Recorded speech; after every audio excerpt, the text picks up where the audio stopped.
Speedballs, the cocaine and heroin combo killing our favorite celebrities since the 80s, including John Belushi, River Phoenix, and more recently, Philip Seymour Hoffman. Here's a closer look at speedballs, including with their effects and the elements that make them unpredictable. What does it feel like? Cocaine is a stimulant and heroin is a depressant, so taking the two together has a push-pull effect. When combined, they're supposed to give you an intense rush while canceling out the negative effects of the other. Heroin, in theory, is supposed to cut down the cocaine-induced agitation and jitters.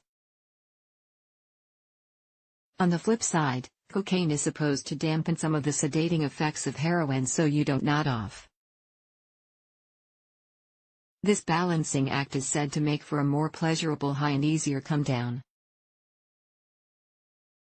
Anecdotal evidence online confirms that many people do indeed experience a greater rush when doing speedballs than they do when using coke or heroin on their own.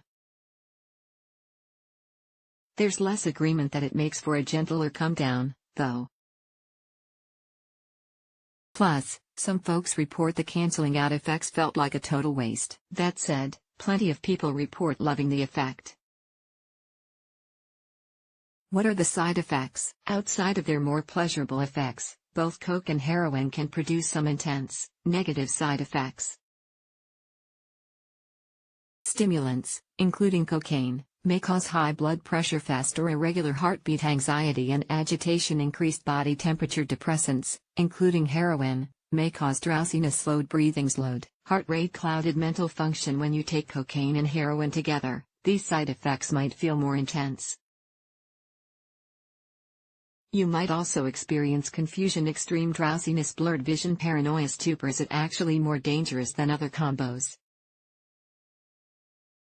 Given the relatively large number of celebrity deaths and overdoses linked to speedballs, some people assume the risks are exaggerated by the media. However, there are a few factors that can make speedballs particularly dangerous. Increased chance of overdose. For starters, most fatal overdoses result from using more than one substance at a time. According to a 2018 National Vital Statistic Report trusted source, cocaine and heroin are in the top 10 drugs most frequently involved in overdose deaths in the United States.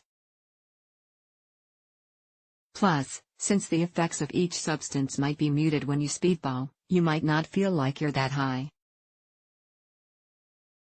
That false sense of relative sobriety may lead to frequent redosing and, eventually, overdosing.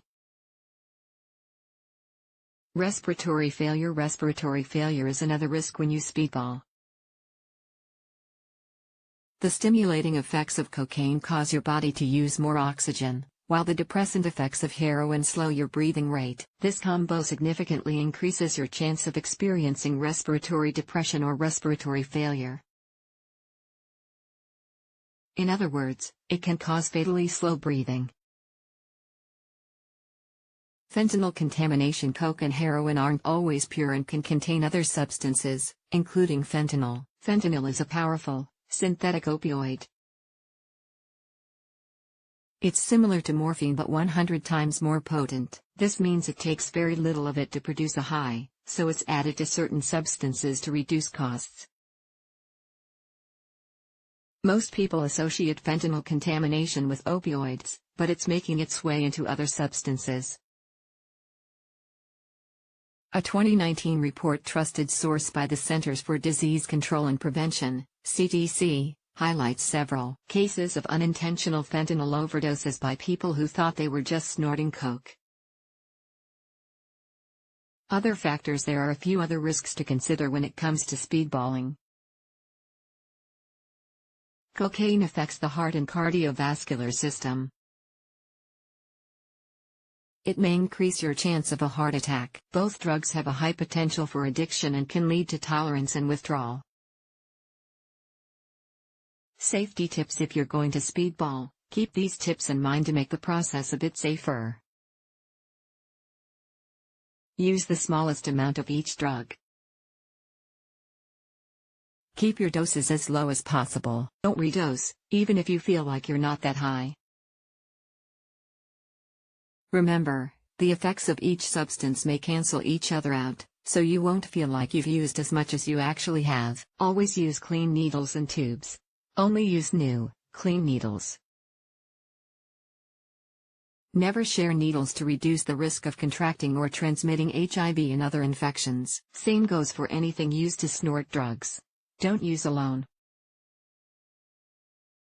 Always have a friend with you who can help if things go south. This won't necessarily prevent an overdose, but it will ensure there's someone there to get you help. Test your drugs. Testing for purity and strength is especially crucial when speedballing. Home test kits can check for purity so you know what you're taking. It's also a good idea to test the strength of the drug before doing the full amount. Know the signs of trouble. You and anyone with you should know how to spot the signs of an overdose. More on that in a second. Get an naloxone kit. Naloxone, Narcan, can temporarily reverse the effects of an opioid overdose in case your substances are mixed with fentanyl. Narcan is easy to use, and you can now get it without a prescription at pharmacies in most states. Having it on hand and knowing how to use it can save your life or someone else's. Recognizing an overdose if you're doing speedballs or are with someone who is, it's important that you know how to spot the signs when emergency help is needed.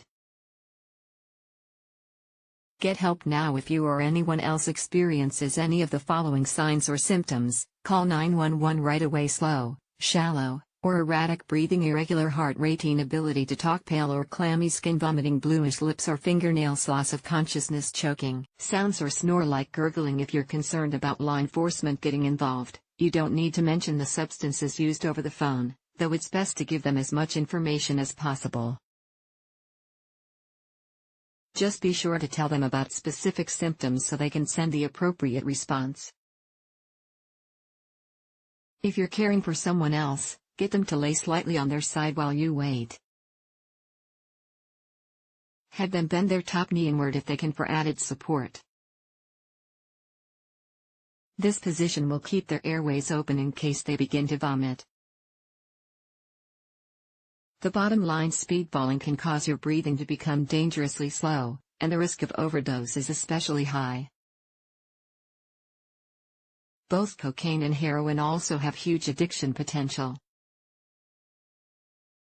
If you're concerned about your substance use, there's help available. Consider talking to your healthcare provider.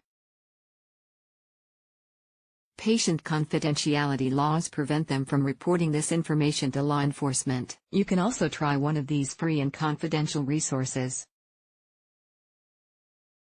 SPS's National Helpline, 800-662-HELP, 4357, or Treatment Locator Support Group Project Narcotics Anonymous. Adrienne Santos Longhurst is a freelance writer and author who has written extensively on all things health and lifestyle for more than a decade. She's not holed up in her writing shed researching an article or off interviewing health professionals. She can be found frolicking around her beach town with husband and dogs in tow, or splashing about the lake trying to master the stand-up paddleboard.